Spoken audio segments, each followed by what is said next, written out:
Well, here you have it. This is our 632 twin turbo monster. That dyno killer. Every time we kill the damn dyno with this combination. Go over some of the cool little details. Just forgive this horrible piece for the dyno here. This is just temporary. So, but here's a nice little detail. We've got the AMS 2000 electronic boost controller. And we've kind of put the solenoids down to be hidden, and then we run all these nice stainless hard lines, you know, for the oil, for the wastegate.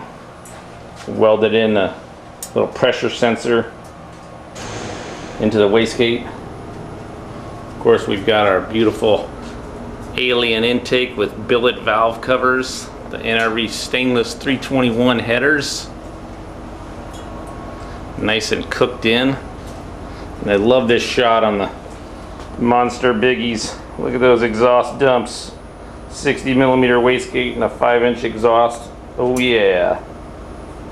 This is an all aluminum 632. We've got our air to water intercooler and our turbochargers, 88mm with V-band inlet, V-band outlet, and exhaust V-band outlet. Got a little speed sensor built into the turbocharger.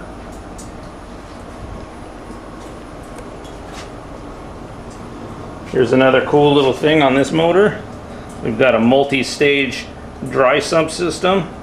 So we've got multiple scavenges in one pressure section running off the crankshaft. There's another view of the dry sump.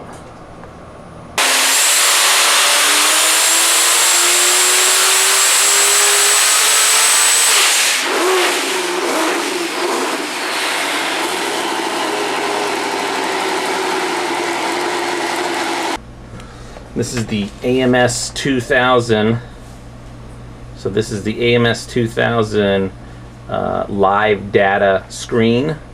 And you can see if you want to add boost pressure, you just add pressure to what you see as target pressure. Right there, we're adding 3, 4, 5, 6, 7, 8. And then the boost channel is actually, you know, applying that, which is above it, to the wastegate there. Really trick system. We can data log with this system. The system itself, here's what the controller looks like. This has got a built-in G meter, so you mount this in your car and you correct it, and this actually will measure your G, and you can data log, and it'll actually kind of give you an idea when you're spinning the tires, so you can pull boost out when you want. So let's take some boost out of it. That's a pretty nice little trick system. 1177 horsepower, 995 foot-pounds, right off the gates.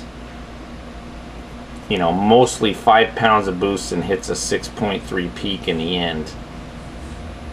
1100 and almost 1200 horsepower. But threw some timing into it, it'd be 1250 at basically 6 pounds of boost.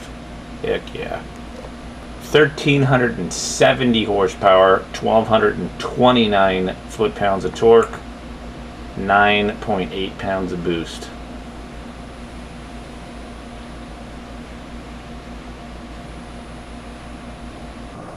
It's got a 60-tooth crank trigger ignition with coil packs. So there's the coils that run on the motor. Of course, we have this entire wiring harness going through this connection right here. So all the injectors, coolant, throttle position, map, everything is right into this little harness that is a quick disconnect. We run the electromotive management system. Love that stuff. Guys are really good. And something that we're doing this time around is we're actually running it on 16 volts. And that worked out pretty good, running on 16 volts.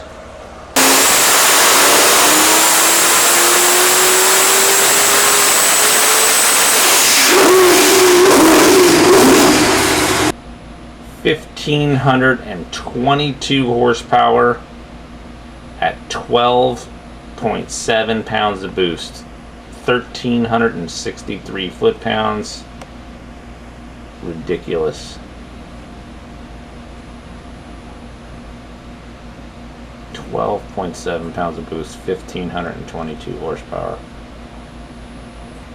1,622 horsepower and climbing, 6,500 RPM, 1,435 foot-pounds, 14.7 pounds of boost. Hell yeah.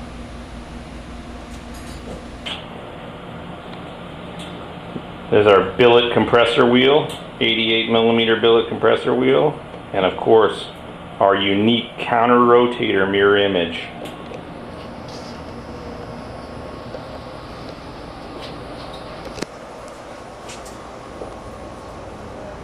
This motor is built for Bob Wisely out of Australia. Really fantastic customer of ours. He's going to be doing some serious kicking ass in this thing. This is all one of the neat features of the Alien intake is you have right here is your primary fuel line, and that's your secondary fuel line, your primary regulator, your secondary fuel regulator, and it's all built into the intake itself. So the regulators, there's internal boost referencing that's drilled through the manifold, O-ringed into this regulator, so it increases fuel pressure for every pound of boost. The whole manifold's built from a solid billet. Valve covers billet. This is a nice little 12 O-ring for the valve covers. Again, all the header work, if you look, we actually match the radiuses. So if this is a 2-inch radius, we come in here with a 4-inch radius.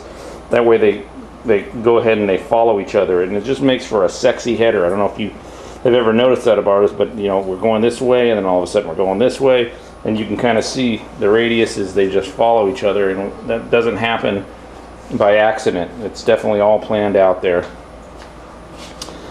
And since we've had to locate the wastegate back, we went ahead and actually hooked this pipe into the pipe itself, give it a little better flow.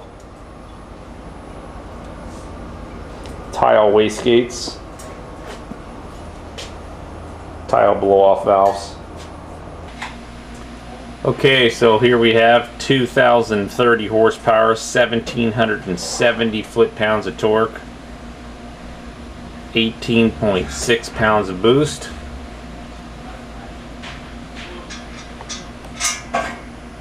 How f***ing nuts is that right there? 1,500 pounds at 3,800 RPM. And then it just goes 1,700, 1,700, 1,700, 1,700, 1,700, 1,700. There's a little dip there. And then 1,777. And most of that is just because the dyno is bottomed out right there. And it's not, it just can't read it. That's the limit of the dyno. So it's time for Nelson to get a new dyno here, but 18 pounds of boost maxes the damn dyno out. Insane. 18 psi.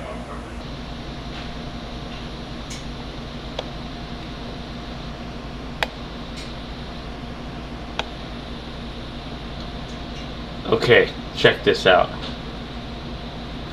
1,772 foot-pounds, and I didn't even put the throttle into it until later, so we wouldn't hurt the thing. 2,127 horsepower, climbing fast. 21 pounds of boost. We actually have to add some boost into the controller because it was 23 at peak torque, so we got to add a little bit. 22. 2,127 horsepower at only 22 pounds of boost. Oh yeah.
All right, so here we are. We're dynoing Bob the Man Wisely's 632 twin turbo hot rod series big block. Thing's badass. 2,400 horsepower. We just tested 2,200 horsepower at like only 23 pounds of boost, and broke the dyno. Of course, again, these freaking things break the dyno every time. But very happy. And this thing is nasty. It just snaps. The boost comes in crazy. I can't wait to see what Bob does with it in his car. Looking dyno blew up.